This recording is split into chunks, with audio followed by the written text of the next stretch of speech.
Hola, muy buenas a todos y a todas, yo soy Rafa del canal La Educación Física del siglo XXI y hoy estamos aquí un día más para traer un nuevo vídeo. Hoy os vengo a hablar de los artículos científicos, concretamente de 3 artículos científicos que he publicado a lo largo de los años que llevo como investigador. Artículos que han costado mucho trabajo, mucha ilusión, mucha dedicación, y esto es lo que voy a traer en este vídeo. Voy a explicaros resumidamente estos 3 artículos. Al principio os hablaré, pues eso, ¿no? De cómo fue el proceso de creación, de publicarlo en la revista, cuál ha sido de los 3 que tengo mi preferido, y también os voy a dar una serie de pautas por si os queréis pues involucrar o queréis participar en este mundo de la investigación, que ya te digo que es muy bonito, pero hay que trabajar mucho también. Entonces es algo que quiero que lo tengáis en cuenta.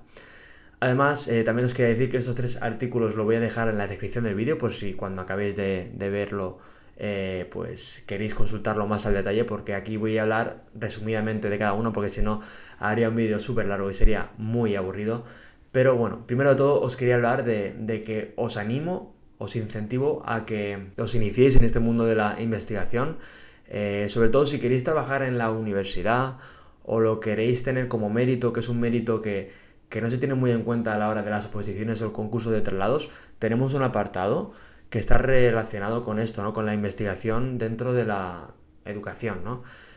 Creo que todo el mundo tendría que pasar por ahí, o la gran mayoría, porque te hace mucho aprender como docente. A mí me ha ayudado sobre todo a mejorar, no te digo a la hora de la praxis educativa, porque no puede tener a lo mejor una vinculación, dependiendo del artículo, claro, pero puede ser que no tenga una vinculación directa con esto, pero sí que me ha ayudado sobre todo a abrir la mente, a conocer otras perspectivas de otras personas, a ampliar la teoría sobre un tema en específico. Entonces, si teníais pensado en hacer algún máster de investigación o hacer el doctorado, o si 100% queréis trabajar en la universidad, tenéis que pasar por aquí. Entonces, recomiendo a todo el mundo que esté relacionado con la educación que por lo menos se inicie en este mundo y publicar un artículo para ver cómo es, ¿no? Dicho esto, vamos a empezar con el primer artículo que publiqué en 2021, hace ya 3 años, que fue el primero de todos, y ya os avanzo que a nivel de calidad de investigación o calidad científica fue el más bajo, obviamente. Además lo hice yo solo, sin nadie, solamente con una persona que me ayudó un poquito y me guió, pero lo redacté, lo investigué yo solamente, no fue como en el segundo, que ya teníamos un grupo, digamos, más estable de investigación. Y vamos a verlo. El primer artículo se titula Las redes sociales como herramienta de formación docente, reflexiones y experiencias personales. Fue un artículo que lo hice conjuntamente con Salvador, que me animó a iniciarme en el mundo de la investigación. Y bueno, ahí en aquel entonces estaba yo iniciándome en el mundo de YouTube, me encantaba. Entonces dije, creo que no hay ninguna investigación relacionada con el tema de creador de contenido, ¿vale? Es decir, de gente como yo que crea contenido para consumidores como vosotros, en el que tenéis como principal objetivo formaros, desarrollaros como docentes, o solamente os interesa un poco pues el tema de la educación física, ¿no? Entonces hice una investigación que aquí en el resumen se define totalmente, en el cual entrevisto a 3 personas que son creadores de contenido, digamos, con un potencial bastante grande para aquel entonces. Y vamos a ver un poco, pues, algunas cosas súper interesantes del artículo, ¿vale? Sobre todo en la parte de la introducción, en esta, donde está, pues, ese desarrollo más, digamos, de la teoría científica. Quiero que os fijéis en esto. ¿Qué porcentaje del uso de las redes sociales va dirigido a la formación docente? Sabemos que un gran porcentaje de la gente que consume las redes sociales, su objetivo principal son, pues, el entretenimiento, ¿no? Pero ¿qué porcentaje hace 3 años había relacionado con la gente, como estáis vosotros ahora, para formaros, ¿no? Pues solamente un 3,5% de la gente que consume las redes sociales lo utiliza como formación, ¿no? Entonces es algo que quiero que tengáis en cuenta, que todavía somos un pequeño porcentaje que lo utiliza como formación. Relacionado, eso sí, formación docente, ¿vale? Si ya hablamos de formación financiera, formación en el entrenamiento personal, pues obviamente habrá más, pero formación docente solamente un 3,5%. Además, también tenemos que tener en cuenta que dentro de esto hay muchas cosas buenas, ¿no? que ya sabéis, la formación gratuita, ver diferentes puntos de vista de docentes que tienen más experiencia que nosotros, etcétera, etcétera, también tenemos que ver una serie de aspectos negativos que lo quiero recalcar aquí y que yo lo traté en este artículo. Primero de todo es la calidad del contenido que se consume, ¿no? Hay muchas veces que no sabemos determinar si el contenido es válido o no, ¿vale? Y eso es muy importante, sobre todo si lo queremos aplicar dentro de nuestra programación, ya sea en el día a día o en las oposiciones, que va a pasar por el filtro de un tribunal.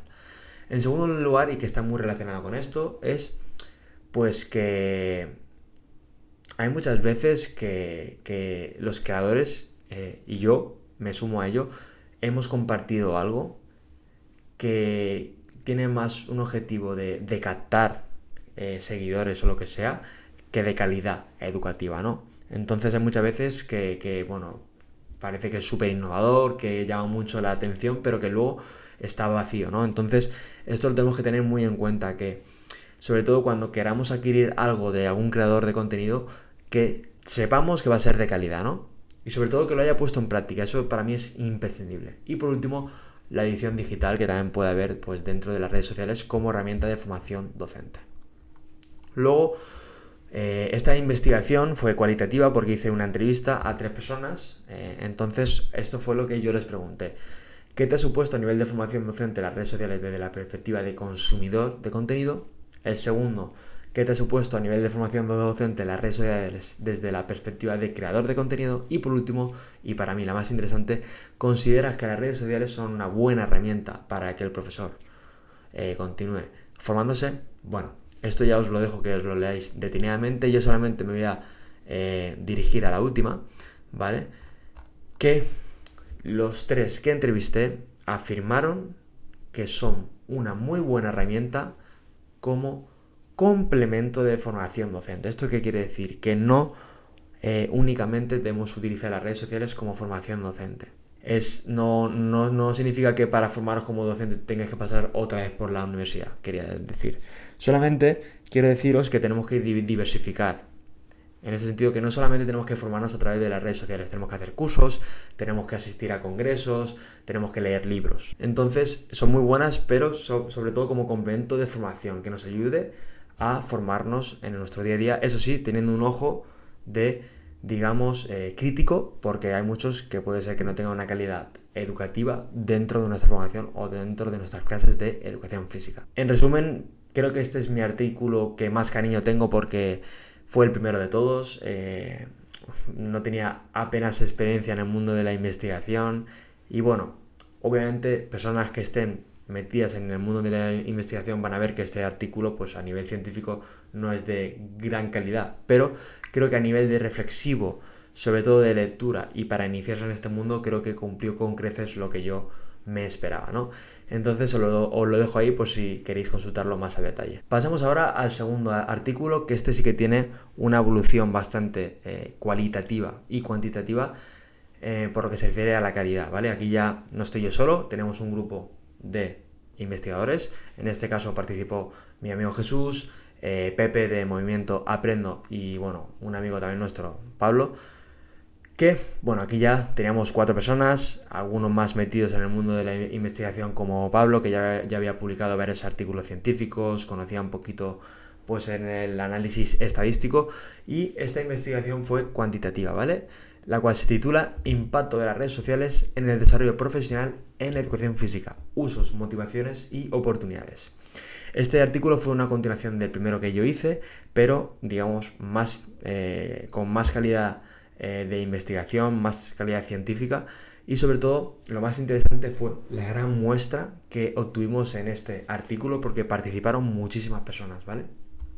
En este caso os recomiendo que os leáis el resumen, yo no lo voy a leer, ¿vale? Para que lo conozcáis ahora lo que pasó con este artículo. Bueno, este artículo, antes de empezar a detallarlo, tuvo una duración de 1 año y medio más o menos, 1 año y medio en el que estuvimos trabajando bastante y lo publicamos en la revista Sportis. Es una revista bastante potente porque está catalogada dentro del índice, ¿no? de que tienen las revistas como Q2, que es bastante alta, dentro de la investigación. Entonces, obviamente, el tribunal que iba a determinar si era válido o no el artículo, pues iba a ser muy crítico, ¿no? Entonces, este artículo tuvimos suerte porque solamente tuvimos que revisarlo, creo que fueron 2 veces, y ya lo aceptaron. Y bueno, nos ayudó sobre todo para aprender mucho para el tercero, ¿no? Fue un artículo que yo disfruté muchísimo. Para mí fue el que más disfruté de los 3 porque ya tenía un recorrido del primero, y el hecho de estar con más gente pues me ayudó sobre todo a aprender más y a que el artículo fuera más rápido, aunque el primero lo publiqué en 7 meses, pero claro, la diferencia de calidad es grandísima, entonces obviamente este también necesitaba un tiempo más grande. Aquí tenéis la introducción, que no me va a demorar mucho aquí. Lo que sí quiero hablar son de los objetivos de esta investigación, los cuales fueron 2, ¿vale? Conocer el impacto que generan las redes sociales en el desarrollo profesional de los docentes y estudiantes de educación física. Y por último, comparar los distintos usos, motivaciones y oportunidades que ofrecen las redes sociales para los usuarios. En esta investigación utilizamos un cuestionario totalmente cuantitativo, ¿vale? Y lo más alucinante de este artículo y que chocó muchísimo fue que un total de 403 personas participaron. Es decir, es una locura esto. Normalmente, para que tengáis en cuenta, en una investigación, digamos que tiene que tener un mínimo de 150 para que se considere fiable. Y conseguir más de 150 personas no es algo fácil, ¿eh? Quiero decir, esto no es algo que sea muy sencillo. ¿Cuántas veces tú has rellenado un cuestionario? Yo creo que normalmente puede ser que hayas rellenado 2, 3, 4 en tu vida, si eres una persona joven. Además, muchas veces los iniciamos y no los acabamos porque son muy largos. Entonces, que 403 personas hayan iniciado y finalizado un cuestionario son muchas, ¿vale? Entonces, para mí esto fue el punto fuerte de este artículo. Y ya por último pasaríamos al apartado de conclusiones, que aquí sí que va a quedar más destacado pues cuáles fueron los resultados de esta investigación, en la cual, bueno, hemos concluido que tanto la gente joven como la gente más adulta utilizan las redes sociales tanto con finalidad personal como profesional, es decir, para formarse ellos como mejores docentes, ¿no? Además, la red social que más se utilizó fue la de YouTube, ¿vale? Mientras que, pues digamos, Twitter, Facebook y todo esto, pues quedaron más en un segundo plano. Además, el aspecto más valorado es la actualización, destacando el papel de estas plataformas como una buena herramienta para el desarrollo profesional permanente. Es decir, lo que se ha valorado más dentro de la gente como consumidor es que es una buena herramienta de actualización, ¿vale? Por otro lado, poco más de la mitad de los participantes indicaron que el uso de las redes sociales había cambiado su forma de concebir la educación física. Entonces, no fue algo significativo, pero tampoco se ha determinado que las redes sociales sean tan potentes para cambiar de ti la concepción de la educación física y cambiar drásticamente tus clases de educación física. Además, 3 de cada 4 participantes afirmaron que las redes sociales tienen aspectos negativos, siendo la información falsa y no contrastada, el contenido irrelevante y la sobreinformación los principales señalados. Y por último, la mayoría de los participantes, entre los que destacamos los mayores de 50 años, y los docentes iniciaron nuevos proyectos gracias al uso de redes sociales. Aquí quiero hacer un apunte porque la muestra fueron opositores, estudiantes de educación física y también pues eso, docentes y jubilados, ¿no?